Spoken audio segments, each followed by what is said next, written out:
Hi friends, నా పేరు విజయ్. ఈరోజు మీకు నేను వివో Y28L హాట్ రీసెట్ ఎలాగో మీకు ఎక్స్ప్లెయిన్ చేస్తాను. ఓకే.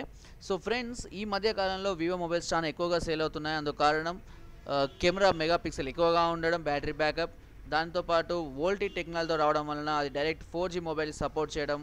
ఈ మధ్య కాలంలో 4G ఎక్కువ హవా ఉండడం వలన ఈ మొబైల్స్ ఎక్కువగా సేల్ అవుతున్నాయి. సో అయితే ఈ సేల్ అవుతున్న మొబైల్స్తో తరచుగా కొన్ని ప్రాబ్లమ్స్ కూడా ఫేస్ చేస్తున్నారు. అందులో కొన్ని ఏంటంటే మొబైల్ హ్యాంగ్ అవ్వడం, రీస్టార్ట్ అవ్వడం, టచ్ సరిగ్గా పనిచేయకపోవడం, ఇంటర్నెట్ స్లోగా ఓపెన్ అవ్వడం, యాప్స్ సపోర్ట్ చేయకపోవడం, లేదంటే యాప్స్ సరిగ్గా ఓపెన్ అవ్వకపోవడం. ఎస్పెషల్గా ప్యాటర్న్ లాక్ పెట్టి చాలామంది మర్చిపోతున్నారు. సో దాని కొరకు మళ్ళీ మొబైల్ షాప్లోకి వెళ్ళి సాఫ్ట్వేర్లు కొట్టమని డబ్బులు వేస్ట్ చేసుకొని మోసపోతూ ఉన్నారు. సో ఈ విధంగా ఎన్నో రకాల ప్రాబ్లమ్స్ అనేటివి వీటిని ఫేస్ అవుతున్నాయి.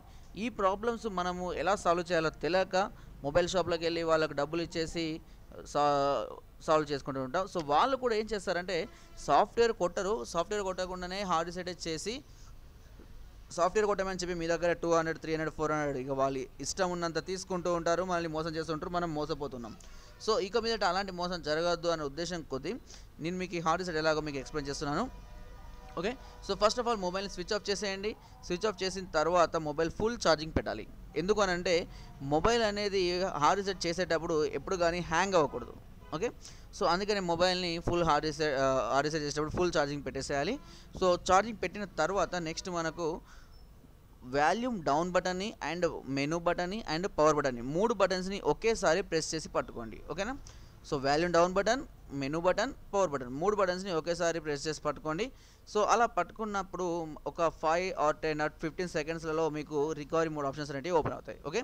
సో ఈ రికవరీ మోడ్ ఆప్షన్స్ అనేవి చూడండి ఇలా ఉంటాయి. ఇవి reboot system now, apply update from ADB, apply update from extra storage, wipe data factory reset, wipe cache battery.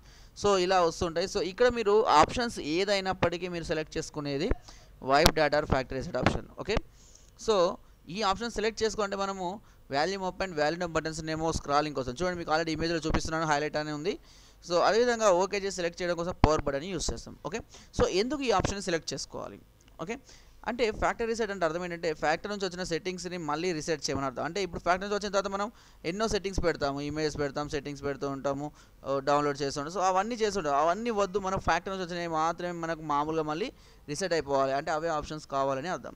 Wipe data అంటే అర్థం ఏంటంటే ఏవైతే మనం అంటే యూజర్ సిస్టమ్తో వచ్చినాయి కాకుండా, మొబైల్తో వచ్చినాయి కాకుండా మనం చేసే ప్రతిదీ, అంటే మనం డౌన్లోడ్ చేసే గేమ్స్, సాంగ్స్, మూవీస్, యాప్స్ కానివ్వండి, సెట్టింగ్స్ కానివ్వండి, ఇంకా ఏదైనా సరే కెమెరా, ఫొటోస్ కానివ్వండి, కాంటాక్ట్స్ కానివ్వండి, సో ఇవన్నీ కూడా కంప్లీట్గా డిలీట్ చేయమని అర్థం అన్నట్టు. ఓకేనా. అంటే మనం చేసిన ప్రతి ఆప్షన్ కూడా, మనం చేసిన ప్రతి సెట్టింగ్ కూడా డిలీట్ చేయమని అర్థం. ఓకే. అందుకని మనం ఇక్కడ ఈ ఆప్షన్ని సెలెక్ట్ చేసుకుంటాం. ఓకే. సో ఈ ఆప్షన్ సెలెక్షన్ అయిపోయిన తర్వాత మనకు ఈ విధంగా అడుగుతుంది. ఇక్కడ కన్ఫర్మేషన్ అడుగుతుంది, ఎస్ఆర్ డే నోనా, అంటే మనం మిస్టేక్గా సెలెక్ట్ చేసుకుంటే మొబైల్ ప్రాబ్లం అవుతుంది కాబట్టి కన్ఫర్మేషన్ కూడా అడుగుతుంది. సో ఇక్కడ అన్ని ఆప్షన్స్ కూడా నో నో నో అంటే ఓన్లీ ఒక ఆప్షన్ మాత్రమే yes delete all user data ఉంటుంది. సో మీరు అది మాత్రమే సెలెక్ట్ చేసుకోండి, yes delete all user data option మాత్రమే సెలెక్ట్ చేసుకోండి. ఇక్కడ కూడా సెలెక్షన్కి same process. Volume up and volume down buttons ఏమో స్క్రాలింగ్ కోసం, ఓకే చేయడానికి ఏమో పవర్ బటన్ యూస్ చేస్తుంటాం. ఓకే. సో ఈ ప్రాసెస్ అంతా అవ్వడానికి కొద్ది టైం పడుతుంది. అది టోటల్ డేటా మొత్తం తీసేసి మళ్ళీ యూజర్ సెట్టింగ్ అంటే మొబైల్ కొన్నప్పుడు వచ్చిన సెట్టింగ్స్ మాత్రమే ఉంచేసి మిగతా డేటా మొత్తం డిలీట్ చేస్తుంది. సో అంతే కంప్లీట్ అయిపోయిన తర్వాత మళ్ళీ మెయిన్ మెనూ ఇలా వస్తుంది. చూడండి, ఇక్కడ మెయిన్ మెనూలో మళ్ళీ మనకు రిబూట్ సిస్టమ్ అనే ఆప్షన్ కనబడుతుంది. ఇక్కడ ఈ ఆప్షన్ ఎందుకు అంటే ఇక హార్డ్ రీసెట్ కంప్లీట్ అయిపోయింది కాబట్టి మొబైల్ రీస్టార్ట్ చేసుకోవాలని అర్థం. అంతేకాని మనం డైరెక్ట్గా బ్యాటరీ తీయడం కానీ, డైరెక్ట్గా పవర్ బటన్ ప్రెస్ చేయడం కానీ చేయకూడదు. ఓకే. సో రిబూట్ అయిన తర్వాత, రిబూట్ ఆప్షన్ సెలెక్ట్ చేసుకున్న తర్వాత మొబైల్ మనకు ఆన్ అవ్వడానికి కొంత టైం తీసుకుంటుంది. సెట్టింగ్స్ అన్ని చేసుకోవడానికి అది 5 నిమిషాలు కావచ్చు, 10 నిమిషాలు కావచ్చు, 15 నిమిషాలు కూడా కావచ్చు. ఓకే. సో మీరు ఆన్ అవ్వడం లేదు ఇంకా అనేసి హ్యాంగ్ అయింది అనుకొని బ్యాటరీలు తీయడం అలాంటి ఏ పని చేయొద్దు. ఓకే.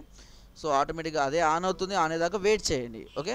ఆన్ అయిన తర్వాత మనం ఎప్పుడైతే కొత్త మొబైల్ కొన్నప్పుడు ఏవైతే సెట్టింగ్స్ అడుగుతుందో, అంటే date, time, language, email ID, password, user name, pattern lock, so ఏవైతే సెట్టింగ్స్ అడుగుతాయో అవన్నీ సెట్టింగ్స్ మళ్ళీ అడుగుతుంది. ఓకేనా. అవన్నీ మీరు ఇవ్వచ్చు. కొన్ని స్కిప్ ఉంటే కనుక స్కిప్ చేసేయండి, ఇవి ఇచ్చేవాటి ఇచ్చేసేయండి. సో అన్నీ ఓకే అయిన తర్వాత మామూలుగా మన మొబైల్ మామూలుగానే మళ్ళీ యాప్స్ తోటి ఓపెన్ అవుతుంది. అప్పుడు మీ మొబైల్ అంటే కొత్త మొబైల్ కొన్నప్పుడు ఏదైతే స్పీడ్, పర్ఫార్మెన్స్, కెపాసిటీ, క్యాపబిలిటీ ఎలా ఉన్నాయో సేమ్ యాస్టీస్గా అవే యాప్స్, అవే సెట్టింగ్స్ అన్నీ యాస్టీస్గా అలాగే ఉంటాయి. సో ఇప్పుడు మళ్ళీ మీరు కొత్త మొబైల్ కొన్న ఫీలింగ్తో మళ్ళీ మీ మొబైల్ని మీరు మళ్ళీ ఎంతసేపు అయినా వాడుకోవచ్చు, ఎలాంటి ప్రాబ్లం ఉండదు. సో మీకు ఇలాంటి ప్రాబ్లమ్స్ ఎప్పుడు ఫేస్ అయినా సరే మీరు ఈ విధంగా హార్డ్ రీసెట్ చేసుకోండి. దీనివల్ల మొబైల్కి ఎలాంటి రిస్క్ లేదు, 1% రిస్క్ కూడా లేదు, 100% సెక్యూర్గా ఉంటుంది. ఓకేనా? సో ఫ్రెండ్స్, నా వీడియో కనుక మీకు నచ్చినట్టయితే ఒక లైక్, ఒక షేర్ చేయండి. మరిన్ని వీడియోస్ కోసం సబ్స్క్రైబ్ చేయడం మాత్రం మర్చిపోకండి. Thank you.